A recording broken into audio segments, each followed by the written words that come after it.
యేసు ప్రభు ఆశ్చర్యపోయినట్టే నేను కూడా మొన్న మధ్య ఆశ్చర్యానికి గురయ్యా. నల్లమల అడవుల్లో, ఇక జాగ్రత్తగా వినండి, ఒక విచిత్రమైన విషయం చెబుతా మీకు. నల్లమల అడవుల్లో ఆ మధ్య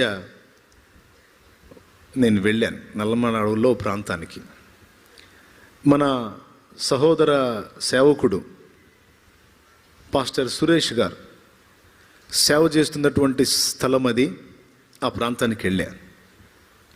అడవిలో ఉంటుంది. వెళ్ళి ఓ రోజు అక్కడ గడిపి తిరుగు ప్రయాణం అయ్యా. వస్తా ఉన్నా మార్గ మధ్యంలో ఓ ప్రాంతానికి వచ్చిన తర్వాత కాసేపు బండి అక్కడ ఆపుకొని అక్కడ బండి దిగాం. నేను, నాతో పాటు కొంతమంది సహోదరులు ఉన్నారు. అక్కడ అడవిలో జీవించేటువంటి వ్యక్తులు, చెంచు తెగకు చెందినటువంటి వ్యక్తులు, కొంతమంది వెలక్కాయలు ఉంటాయి చూడండి, వెలగపళ్ళు, అవి అడవిలోంచి కోసుకొచ్చి ఆ రోడ్డు పక్కన పోసుకొని అమ్ముతున్నారు. వాళ్ళల్లో ఒక పురుషుడు ఉన్నాడు, 3 స్త్రీలు ఉన్నారు. అదిగో చూడండి, అక్కడ ఆ స్క్రీన్ మీద వచ్చింది, కనపడుతుందా మీకు? అది అడవి. ఆ మధ్యలో ఒకడు కలర్ బట్టలు వేసుకొని ఉన్నాడు చూడండి. ఆ పక్కన 4 ఉన్నారు కదా, రైట్. అది ఒక పురుషుడు, 4 స్త్రీలు ఉన్నారు.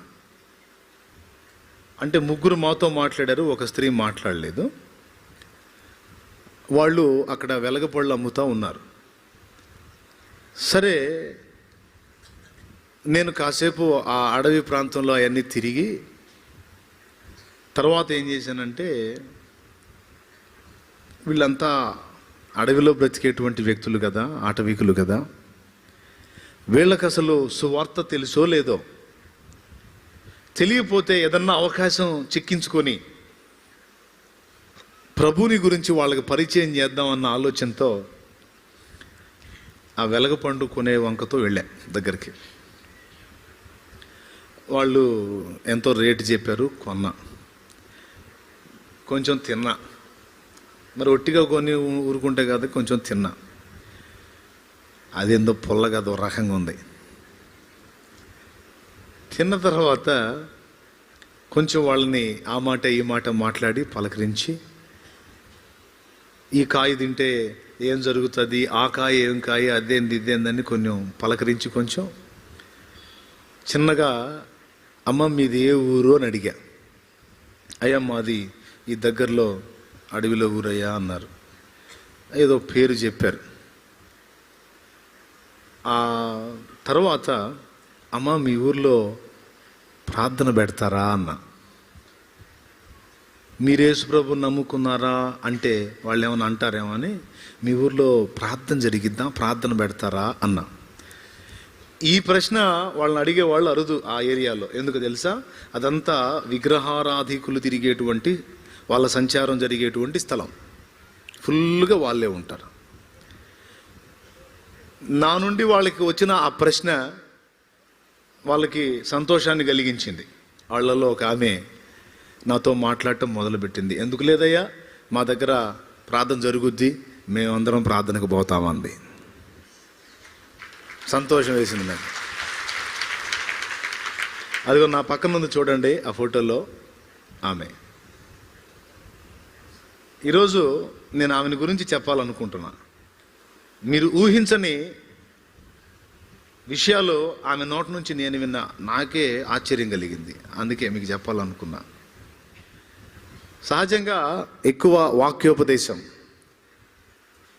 సిటీల్లో జరుగుతాయి, టౌన్స్లో జరుగుతాయి. రకరకాల ఉపదేశాలు, కూటాలు, సువార్త సభలు, ప్రసంగాలు, అన్ని రకరకాలన్నీ టౌన్లకు సమీపంలో ఉన్న గ్రామాల్లో మస్తు వింటారు. అడవుల్లోకి పోయి ఎవరు సభలు పెడతారండి? అడవుల్లోకి పోయి ఎవరు కోటాలు పెడతారు? అడవుల్లోకి పోయి ఎవరు లోతైన ప్రసంగాలు చేస్తారు? కనీసం సెల్ ఫోన్లో వాక్యాలు విందామన్నా అక్కడ సిగ్నల్ ఉండదు. అలాంటి స్థలం అది. అయితే ఆమె మాట్లాడుతూ కొన్ని మాటలు నాతో పంచుకుందామె. నేను అన్నాను, అమ్మ ఈ అడవిలో అసలు కూటమి ఎట్లా జరుగుతుంది, మీరు ఎట్లా ప్రార్థనకి వెళ్తారు అంటే ఆమె అంది, మా వాళ్ళ అబ్బాయే ఒక అబ్బాయి దేవుణ్ణి నమ్ముకున్నాడయ్యా, ఆయన పేరు రాజు. ఆయన ప్రభువుని నమ్ముకొని మాకు యేసుని పరిచయం చేశారు. మరి ఆయన్ని నమ్ముకున్నాక మా జీవితాలు చాలా ఆశీర్వాదకరంగా ఉన్నాయి. మేమందరం ఖచ్చితంగా ఆదివారం చర్చికి వెళ్తాం. మిగిలిన రోజుల్లో ఈ వ్యాపారం చేసుకుంటాం. మాకు అవకాశం దొరికిన వాళ్ళందరికీ కూడా యేసు ప్రభుని పరిచయం చేస్తామయ్యా. మరి మనం ఇక్కడ ఉండగానే 4 ఆత్మల్ని సంపాదించాలి కదా అంది.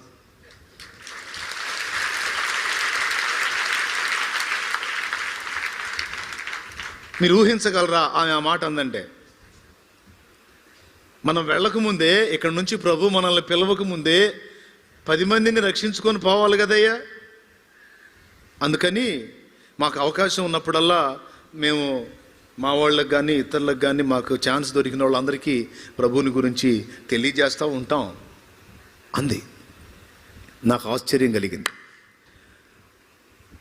సిటీలో, టౌన్లలో, టౌన్కి సరౌండ్స్లో ఉన్న గ్రామాల్లో దేవుని వాక్యం విపరీతంగా ప్రకటించబడుతున్న స్థలాలలో చాలామంది, వందల వేల లక్షల మంది ప్రజలు వాక్యాన్ని అపరిమితంగా వింటున్నారు.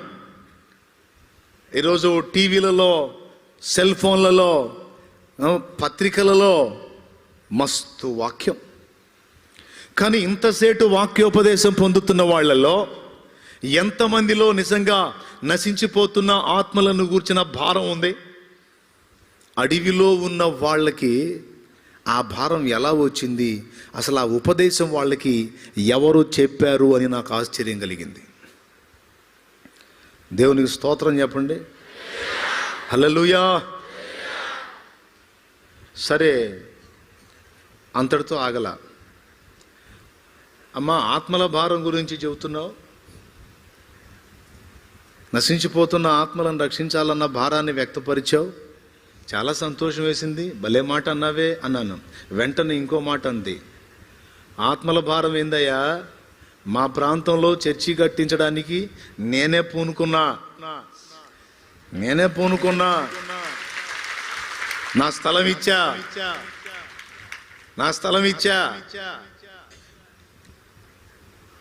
అంతే కదయ్యా, స్థలం ఇచ్చి చర్చి కడుతుంటే నా కూతురు చచ్చిపోయింది. వినండి, నా కూతురు చచ్చిపోయింది. నా కూతురు చనిపోతే మా వాళ్ళంతా ఏమన్నారో తెలుసా? నువ్వు ఆ యేసు ప్రభులోకి వెళ్ళావు కాబట్టి, ఆ యేసు ప్రభుకి గుడి కట్టిస్తున్నావు కాబట్టి నీ కూతురు చచ్చిపోయింది. మన దేవుళ్ళు నీ కూతుర్ని చంపేశారు అన్నారంట. అంటే ఆమెందంట, ఆ మాట అనొద్దు, పాపం వాళ్ళని వాళ్ళే కాపాడుకోలేరు, వాళ్ళని వాళ్ళే రక్షించుకోలేరు, నిర్జీవమైనటువంటి రాళ్ల వలె ఉన్నారు, పాపం వాళ్ళ మీద ఎందుకు ఆ నెపం? చంపేదానికి కానీ బతికించేదానికి వాళ్ళ దగ్గర జీవం ఉంటే కదా అందంట. వాళ్ళ దగ్గర జీవం ఉంటే నేను నమ్ముదును. కనీసం మీలో ఉన్న జీవం కూడా అందులో లేదు కాబట్టి నేను ఎలా నమ్మేది? మరి ఎవరు చంపారంటే, పుట్టించిన వాడే, పోషించిన వాడే, గిట్టించేవాడు కూడా. పుట్టించినోడే తీయాలి నా బిడ్డను. తీస్తే ఎవరైనా, ఆఖరికి సైతాన్ అనేవాడు వచ్చి నా బిడ్డను చంపడానికి పూనుకున్నా నా దేవుడు అవకాశం ఇస్తే తప్ప సైతాను కూడా ముట్టలేడు. అంటే ఏంటి నువ్వు చెప్పేదంటే, ఆమె చెప్పింది, నా కూతురు చచ్చిపోయిందని మీరు అనుకుంటున్నారు. ఎక్కడ చచ్చిపోయింది నా కూతురు? నా కూతురు చచ్చిపోలేదు, మరణించలేదు, ఇంకొకటి ఏం కాలేదు. దేవుని యొద్ద భద్రంగా ఉంది.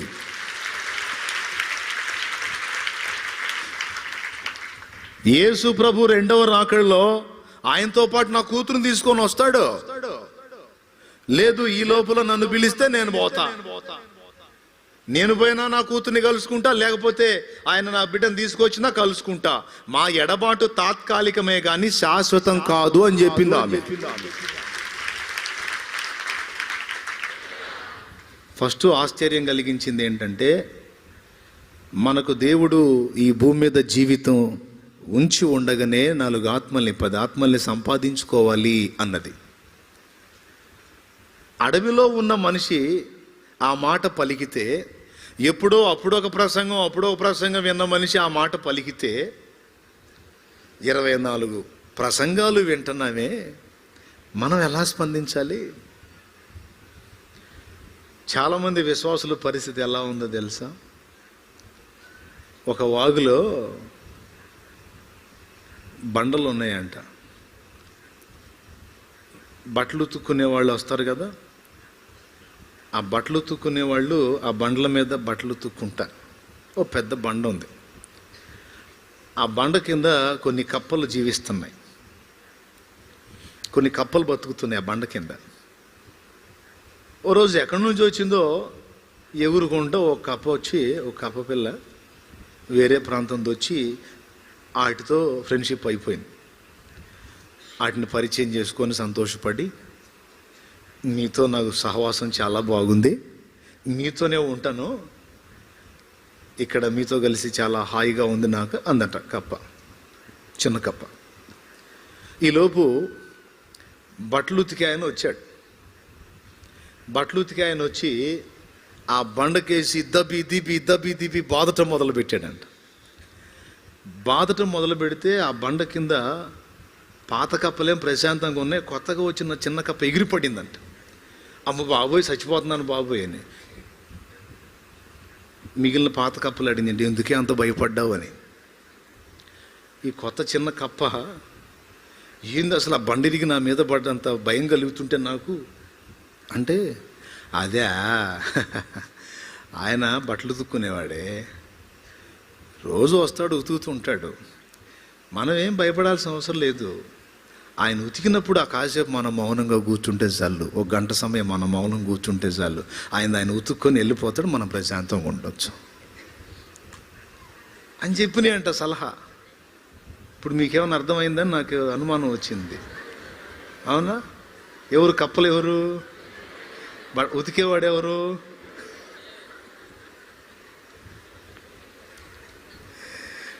ఆదివారం కాసేపు ప్రసంగం, ఏదో ఉతుకుతాడు కాసేపు దబి దిబి సప్పుడు వస్తుంది. మనమేమో అదురుకునేది ఏముంది? ఆయన బాధేదేదో ఆయన బాదుకొని పోతే మన లెక్కలో మనం ఆ గంట సేపు మౌనంగా ఉంటే చాలు, మనకి ఇంకే వేరే సమస్య ఏం లేదు. అన్న కప్పలెట్ట మాట్లాడుకుంటే అంటే కథలో మాట్లాడుకుంటేలే. దేవునికి స్తోత్రం కలుగునుగా. నేను అడిగాను, సోదరి నీకు బాధ లేదా? నువ్వు దేవుని పని చేస్తున్నావు, దేవుడు నీ కుమార్తెను తీసుకున్నాడు, నీకు బాధ లేదంటే, నాకెందుకయ్యా బాధ? నాకెందుకు బాధ? ఏబు పిల్లల్ని 10 మంది పిల్లల్ని తీసుకున్నాడు, ఏబేమన్నా బాధపడ్డా? ఏమన్నాడు? ఏంది? ఆయనే ఇచ్చినాడు, ఆయనే తీసుకున్నాడు అన్నాడు, నాకెందుకు బాధ? చూడండి, మొట్టమొదట ఆమె ఆత్మలను రక్షించాలని సిద్ధపడింది. రెండవది, దేవుని కొరకు నేను ఏ త్యాగానికైనా పూనుకోవాలి అని సిద్ధపడింది. నీకు పెన్ను ఉంటే రాసుకో, తప్పు లేదు. మూడవది, శ్రమలకు మెంటల్గా ప్రిపేర్ అయింది. అంటే తన కలిగి ఉన్న సమస్తాన్ని కోల్పోవటానికే కాదు, తన సంబంధికులను సైతం కోల్పోయినా ప్రభువును వదిలిపెట్టుకోవడానికి ఇష్టపడాల ఆమె. ఇది ఆశ్చర్యం కాదా? అడవిలో ఉన్న ఒక వ్యక్తికి ఇలాంటి స్థిర విశ్వాసమా? ఇంకా ఏముందో తెలుసా? దేవుడు నన్ను పరీక్షించి ఉండొచ్చు కదా. ఇప్పుడు నేను మేలులు చేస్తే ఉన్నది, నేను ఏదన్నా కీడు అనుమతిస్తే ఉంటుందా ఊడిద్దా అని నన్ను చూడొచ్చు కదా, పరీక్షించి ఉండొచ్చు కదా. నేనెందుకు వదిలిపెడతా ఆయనని? ఎక్కడికి పోయిందని నా బిడ్డ? కొద్ది రోజులు విడిపోయాం, తర్వాత మళ్ళీ వచ్చింది కదా. ఎంత నిరీక్షణ, ఎంత విశ్వాసం! నాకు ఆశ్చర్యం కలిగిందండి. మీకు ఎట్టుందో లేదో నాకైతే తెలీదు. 3. 4వది, అంతకుముందు కాపుసారాయి కాసేవాళ్ళంట. కాపుసారాయి కాసేవాళ్ళు. దేవుడు ఆమెను దర్శించి ఆమెతో మాట్లాడిన తర్వాత ఆ కాపుసారాయి కాసి దానివల్ల వచ్చే పైసలు నాకు వద్దని వదిలేసుకొని అడవిలోకి వెళ్ళి ఆ వెలగపండ్లు కోసుకొచ్చి అమ్ముతూ ఉంది. 2వది, విస్తరాకులు, మనం విస్తరాకులు తెలుసు కదా, ఆ విస్తళ్ళు కుట్టే ఆకులు అడవిలో దొరుకుతాయి. వాటిని అమ్మి, ఈ వెలగపండ్లు ఆ విస్తరాకులు అమ్మి కష్టపడి జీవిస్తూ ఉన్నారు. ఎందుకని అది కాయటం మానేసావంటే దేవుడు వద్దని చెప్పాడు కదా. మారు మనసు పొందినామంటే మరి మానుకోవాలయ్యా. మారు మనసు అంటే అంతే మరి. మళ్ళీ అది కూడా చేసుకుంటా యేసుప్రభు అంటే ఎట్ట కుదిరిద్ది? మారు మనసు అంటే మానేయమంటే మానేయాలి. అంటే 4వ పాయింట్, మారు మనసు కలిగి ఉన్నది, స్థిరంగా ఉంది, తనకు లాభసాటైన దాన్ని నష్టపోవడానికి ఇష్టపడింది. అడవిలోకి వెళ్ళి ప్రమాదాలని సిద్ధపడి కష్టపడటానికే ఇష్టపడింది, నష్టపోవటానికి ఇష్టపడింది. కానీ మారు మనసును విసర్జించి వెనక్కి మాత్రం తిరగలేదు ఆమె. ఇది 4వ సంగతి, నాకు ఆశ్చర్యం కలిగించిన సంగతి. 5వ సంగతి చూడండి సహోదరు ఎలా ఉందో. ఆమెను ఊహించగలరా మీరు ఆ మాటలు మాట్లాడిందంటే? కానీ మాట్లాడింది, అయిపోలా, ఇంకా ఉంది. ఈ అడవిలో ఉండే వాళ్ళకి అధికారులు ఉంటారంట. వాళ్ళకి రేషన్ కార్డు ఇస్తారు. ఈ కార్డు వాళ్ళకి ఇచ్చి వాళ్ళకి కావాల్సినటువంటి ఆహార పదార్థాలు సప్లై చేస్తుంటారు. గవర్నమెంట్ వాళ్ళకి ఏదన్నా శాంక్షన్ చేస్తే అవి కూడా ఇస్తూ ఉంటారంట. వీళ్ళల్లో కొంతమంది యేసుప్రభుని నమ్ముకున్నారని వాళ్ళ దగ్గరకు వచ్చి వాళ్ళకి అవన్నీ ఇచ్చేటువంటి అధికారికి తెలిసిందంట. అధికారికి తెలిసి అందరినీ కోడేసాడంట. ఒక రోజు కోడేసి వార్నింగ్ ఇచ్చాడంట. ఏంద్రా, కమ్మగా మీకు కార్డు ఇచ్చి అన్ని ఆహార పదార్థాలు అన్నీ సప్లై చేస్తుంటే పిచ్చి పిచ్చిగా ఉందా? మీరు ఏందో మతం పుచ్చుకున్నారంట. మీలో కొంతమంది ఏందో మతం మారారంట. ఎందుకు మారారు? యేసు మతంలోకి ఎందుకు పోయారో? రాయ్, ఎవరు పోయింది? యేసు మతంలో కలిసింది ఎవడ్రా? నా సంగతి తెలుసా? నేను ఎట్టంటాను తెలుసా? ఆ యేసు మతంలోకి ఎవడు పోయాడో వాళ్ళ రేషన్ కార్డులు మొత్తం రద్దు చేసి పారేస్తా, ఏమనుకుంటున్నారో, నా సంగతి తెలియదు అన్నాడంట. ఏమే లేచిందంట. లేచి స్ట్రైట్గా అతనితో మాట అందంట. నీవు ఈ భూమి మీద మాకు అధికారివి, మనుషులకు అధికారివి, మాకు మాత్రమే అధికారివి. కానీ మేము నమ్మిన దేవుడు సర్వాధికారి.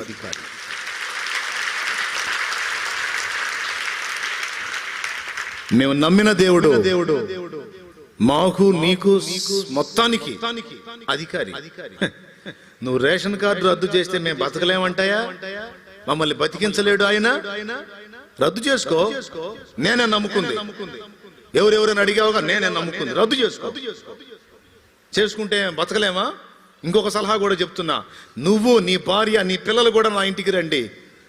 వెలగపళ్ళు కోసుకొచ్చి, ఇస్తరాకులు కోసుకొచ్చి అమ్మి నిన్ను, నీ బిడ్డలను కూడా బతికిస్తా.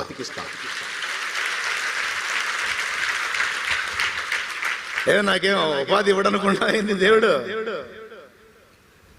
నువ్వు కార్డు రద్దు చేసుకుంటే నేను బతకలేను అనుకుంటున్నావా? నా దేవుడు నన్ను బతికించగల శక్తివంతుడు. అక్కడ నాకు ఇంకొకటి అర్థమైంది, ఏమో రాకడకు కూడా సిద్ధపడ్డదని. మరి అంత్యాబద్ధ క్రీస్తు వచ్చినప్పుడు ముద్ర వేయించుకున్న వాడికి రేషన్ అంటాడు, ముద్ర వేయించుకోకపోతే మీకు ఫుడ్ లేదురా అంటాడు. అప్పుడు ఆమె ఏమైనా భయపడిద్దా? ఏడిచావు పో మొహమా, నీ ముద్ర ఎవడికి కావాలి, నువ్వెవడికి కావాలరా? నువ్వు రేషన్ రద్దు చేస్తే నేనే బతలేను అనుకున్నావా? నా దేవుడు నన్ను పోషిస్తాడు. విశ్వాసం. ఇది ఆశ్చర్యం కాదా?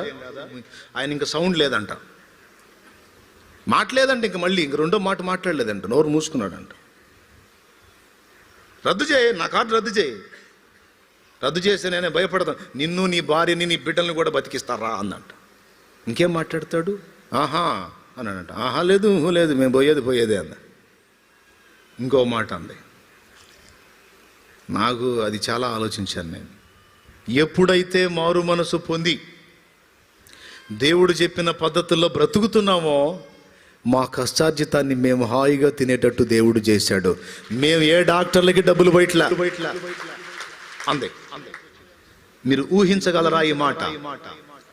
మేమేమన్నా తప్పుడు త్రోవల్లో ఉంటే, అక్రమ మార్గాల్లో ఉంటే, వేరే క్రమాలలో జీవిస్తే మా కష్టార్జితం మేము తినమని మాకు తెలుసు.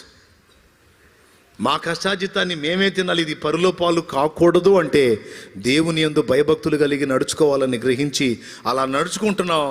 మేము ఆసుపత్రులకు పోయి చాలా కాలం అయింది. మేము ఒక డాక్టర్ దగ్గరికి పోయింది లేదు, ఒక మందు తిన్నది లేదు, ఒక జ్వరం వచ్చింది లేదు, ఒక ఏ బిళ్ళలు మింగింది లేదు, ఏమి లేదు నైనా, ఏమి లేదు. మా కష్టార్జితం మేమే హాయిగా తింటున్నాం దేవుని కృపతోని. అంటే ఏం చెబుతుందో తెలుసా?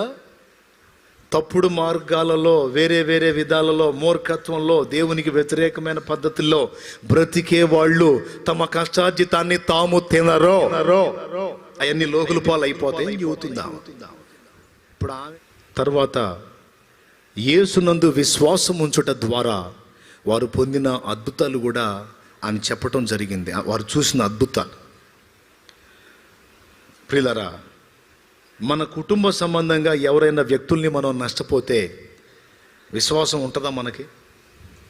ఆమె పలికిన మాటలు ఎంతమంది పలకగలుగుతారండి? ఏం దేవుడు కాపాడా, మా అమ్మాయిని కాపాడా, మా అబ్బాయిని కాపాడా, మా అన్నయ్యని కాపాడా, మా కొడుకుని కాపాడా, మా కూతుర్ని కాపాడా, ఏం చేశాడే ఆడు నడిచి అని సర్దుకునే వాళ్ళు ఎక్కువ మంది. కానీ ఆ విశ్వాసాన్ని వదిలిపెట్టల. కారణం ఏంటంటే దేవుని సన్నిధికి వచ్చి వాక్యం విన్నది. ఆమె ఎక్కడ విన్నది అంటే, ఆమె ఎక్కడ ఏ చిన్న సంఘంలో కూర్చుందో, ఎక్కడ ఏ ఉపదేశం పొందుతుందో అక్కడ దేవుని మాటలు శ్రద్ధగా విని ఆ సంగతులన్నీ తన మనసులో స్థిరపరుచుకుంది. సోదరులారా, ఈరోజు మిమ్మల్ని ఇలాంటి ప్రశ్నలు ఎదుర్కొంటే మీరు ఎలాంటి సమాధానం ఇస్తారో ఆలోచించుకోండి. ఆ స్త్రీని మీరు చూశారు. ఇప్పుడు ఒకసారి మిమ్మల్ని మీరు కూడా పరీక్ష చేసుకోండి. నిజంగా ఈ పరిపూర్ణత మీలో ఉందా? అలాంటి సిద్ధపాటు, అలాంటి మారు మనస్సు పిచ్చిదానిలాగా ఉంది. యేసు ప్రభు పేదలకి సువార్త ప్రకటించమని చెప్తా ఉంటే, పేదలకు సువార్త ఏంది? పేదలకు సువార్త ఏందంటే అహం నిండినటువంటి వ్యక్తులకు కాదు, కానీ ఎవరు దీనులై నా మాట కొరకు ఆశ కలిగి ఉంటారో వారికి వెళ్తుంది నా మాట, వారు స్వీకరిస్తారు. అలాంటి వాళ్ళు అడవిలో ఉన్న వాళ్ళ దగ్గరికి నా మాట పోయిద్ది అంటానికి అదొక సాక్ష్యం. నేను మీకు చెప్తున్నాను,